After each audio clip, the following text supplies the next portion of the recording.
Rameswaram cafe ಇರ್ಬೋದು, ಅಲ್ಲಿ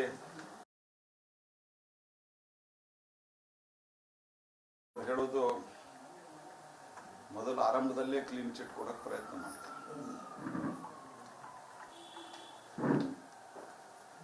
ಅದಾದ ನಂತರ ಹುಬ್ಬಳ್ಳಿಯಲ್ಲಿ ಇಷ್ಟೊಂದು ಗಂಭೀರ ಪ್ರಕರಣ ಇದ್ದಂಥದ್ದನ್ನು ವಿತ್ಡ್ರಾ ಮಾಡ್ತಾರೆ. ಹೈಕೋರ್ಟ್ ಕಪಾಳ ಮೋಕ್ಷ ಮಾಡ್ತಾರೆ. ಹಾಗಾಗಿ ಇಂಡೈರೆಕ್ಟ್ ಆಗಿ ಇದೊಂದು ರೀತಿಯಲ್ಲಿ ಭಯೋತ್ಪಾದನೆಗೆ ಕುಮ್ಮಕ್ಕು ಕೊಟ್ಟಂತೆ. ಕಾಂಗ್ರೆಸ್ ದೇಶದ ಸುರಕ್ಷತೆ ಜೊತೆ ಇದೇ ಇಲ್ಲೂ ಕಾಂಗ್ರೆಸ್ ಸರ್ಕಾರ ಅನ್ನೋದು ಪಕ್ಕದ very clearly take A stand. ಇಷ್ಟೊಂದು ಕ್ಲಿಯರಿಂಗ್ ಇದರಲ್ಲಿ ಅವರು ವಿತ್ಡ್ರಾ ಮಾಡ್ತಾರೆ. PFI ದವ್ರದ್ದು ವಿತ್ಡ್ರಾ ಮಾಡ್ತಾರೆ. ಆ ನಂತರ ಮಂಗಳೂರು ಬಗ್ಗೆ ಬಾಯಿ ಬಂದಂಗೆ ಮಾತಾಡ್ತಾರೆ.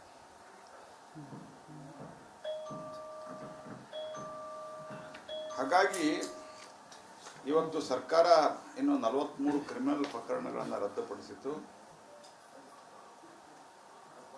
ಸಂಪೂರ್ಣವಾಗಿ ಇದರಲ್ಲಿ ಸರ್ಕಾರ ಬೆತ್ತಲಾಗಿದೆ. ಈ ರೀತಿಯಾದಂತಹ ಒಂದು ತುಷ್ಟೀಕರಣ ಇದು ದೇಶದ ಸುರಕ್ಷತೆ ಕೂಡ ಒಂದು ದಿವಸ ಧಕ್ಕೆ ಬರ್ತದೆ. ರಾಜ್ಯದ ಸುರಕ್ಷತೆಗೂ ಧಕ್ಕೆ ಬರ್ತದೆ. ಯಾಕಂದ್ರೆ they feel it is A safe place.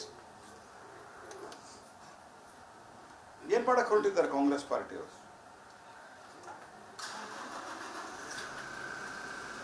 ಮತ್ತು ಇವ್ರದ್ದು ಇತಿಹಾಸನೂ ಹಂಗೆ ಇದೆ. ಕೇಸರಿ ಟೆರರಿಸ್ಟ್ ಅಂತ ಹೇಳಿದವರು ಇವರೇ.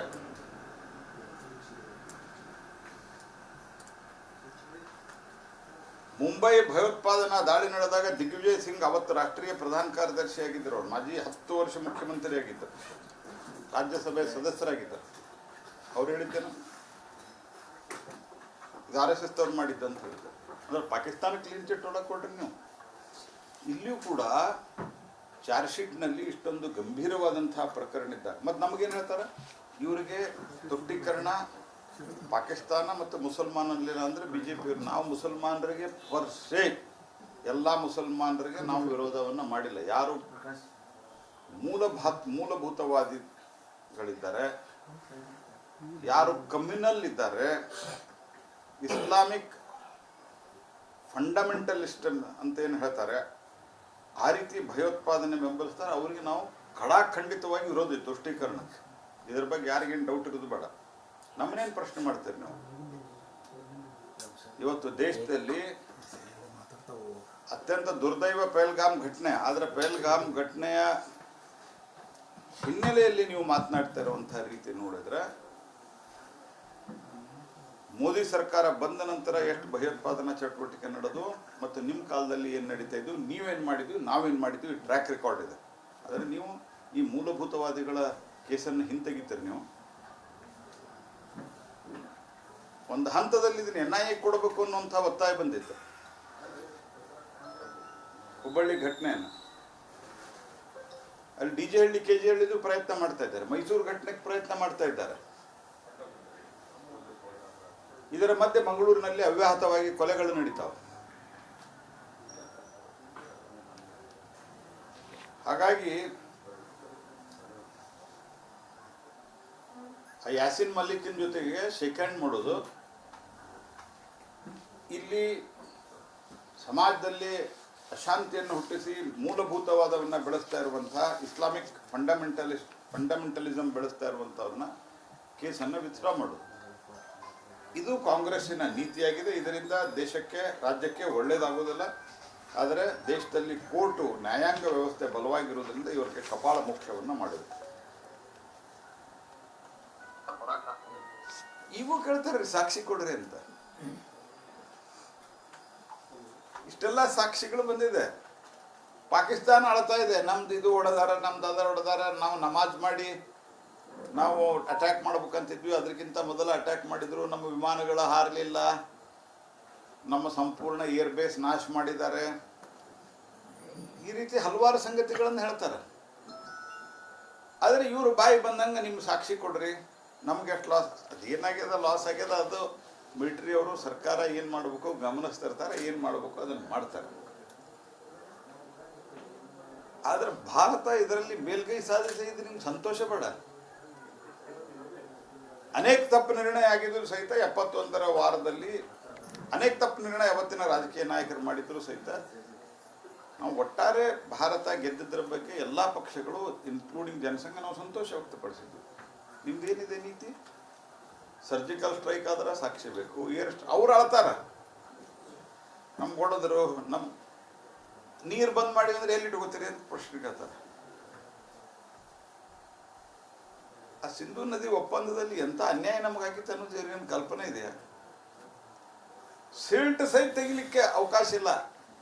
ಅದರೊಳಗೇನು ಇದು ಸಂಗ್ರಹ ಆಗ್ತದ ಸರ್, ಹೂಳು, ಆ ಹೂಳು ತೆಗಿಲಿಕ್ಕೆ ಆ ಒಪ್ಪಂದದಲ್ಲಿ ಅವಕಾಶ ಇಲ್ಲ. ಅಂದರೆ ನೀರು ಸಂಗ್ರಹ ಆಗಿದೆ ಅಂತ ಭಾವಿಸಿ ಪಾಕಿಸ್ತಾನಕ್ಕೆ ನೀರು ಕೊಡುವ ವ್ಯವಸ್ಥೆ ಮಾಡಿದಂತ ನಾವೀಗ ತಡೀತಾ ಇದ್ದೀವಿ. ಇವ್ರು ಹೇಳಿದಾನ ಎಲ್ಲಿಟ್ಕೋತೀರಿ? ಅವ್ರು ಅಳ್ತಾ ಇದ್ದಾರೆ ನಮಗೆ ತೊಂದರೆ ಆಗ್ತದೆ ಅಂತ. ಅವರ ವಿಶ್ವಸಂಸ್ಥೆಯೊಳಗೆ ಹೋಗಿ ಹೇಳ್ತಾರೆ, ಅಮೇರಿಕಾಕ್ಕೆ ಹೋಗಿ ಹೇಳ್ತಾರೆ ಭಾರತಕ್ಕೆ ಹೇಳ್ರಂತ. ಕೆಲವರಂತೂ ಪಾಕಿಸ್ತಾನಕ್ಕೆ ನೀರು ಕೊಡ್ರಿ ಅಂತ ಮಾತಾಡ್ತಾರೆ. ಇವರು ಅಂದರೆ ನಿಮ್ ಏನು ನಡೀತಾ ಇದೆ, ನಿಮ್ಮ ತುಷ್ಟೀಕರಣ ಯಾವ ಪ್ರಮಾಣದಲ್ಲಿ ನಿಮ್ದು ಆಗ್ತಾ ಇದೆ ಅನ್ನುವಂಥದ್ದನ್ನ ಕಾಂಗ್ರೆಸ್ ಪಾರ್ಟಿಗೆ ಇದೇ ರೀತಿ ಹೋದ್ರೆ 2-3 ರಾಜ್ಯದೊಳಗೆ ಇದ್ದೀರಿ ನೀವು.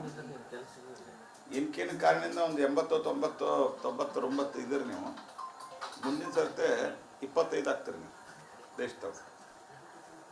ಟೂ ಮಚ್ ಇದೆ.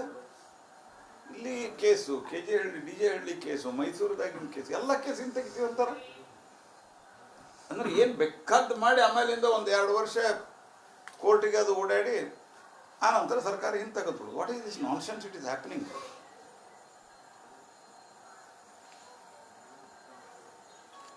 ಮತ್ತು ಪ್ರಯೋಗಶಾಲೆ ಆಗಿದೆ. ಪ್ರಯೋಗಶಾಲೆ ಎಲ್ಲ ದೇಶನ ಪ್ರಯೋಗಶಾಲೆ ಇದೆ. ಗುಂಡೂರಾಯರು ಹೇಳ್ಯಾರ, ಇವರು ಹೇಳ್ಯಾರ, RSS ಇದು ದೇಶ RSS ಅನ್ನ ಸ್ವೀಕಾರ ಮಾಡಿದ್ ನೀವು ನೆನಪಿಟ್ಟುಕೊರಿ. ದೇಶ BJP ಸ್ವೀಕಾರ ಮಾಡ್ಯದ, RSS ಅನ್ನ ಸಿದ್ಧಾಂತವನ್ನ ದೇಶ ಸ್ವೀಕಾರ ಮಾಡ್ಯದ. ನೀವು ಒಪ್ಪಲ್ದೇ ನಾವು RSS ತವ್ರು, ನಾವಿದೀವಿ ಸರ್ಕಾರದಲ್ಲಿ. ನಿಮ್ಮ ಸಿದ್ಧಾಂತವನ್ನ ತಿರಸ್ಕರಿಸ್ಯಾರ. It has been rejected in total. 40 ಬಾರಿ ಲಾಂಚ್ ಆಗ್ಯಾರ ರಾಹುಲ್ ಗಾಂಧಿ ಅವರು, 40 ಬಾರಿನೂ ಫೇಲ್ ಆಗಿದೆ. ಪ್ರತಿ ಸರ್ತಿ ಲಾಂಚ್ ಆಗ್ತದ, ಫೇಲ್ ಆಗ್ತದೆ.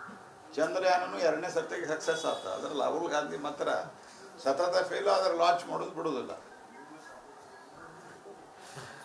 ಇನ್ನು ಜನೌಷಧಿ ಕೇಂದ್ರ ಬಂದ್ ಮಾಡ್ಯಾರ. ಪ್ರಧಾನಮಂತ್ರಿ ಹೆಸರು ಕೇಳಿದ್ರೆ ಎಷ್ಟು ಅಲರ್ಜಿ ಅದಂದ್ರೆ ಇವ್ರಿಗೆ.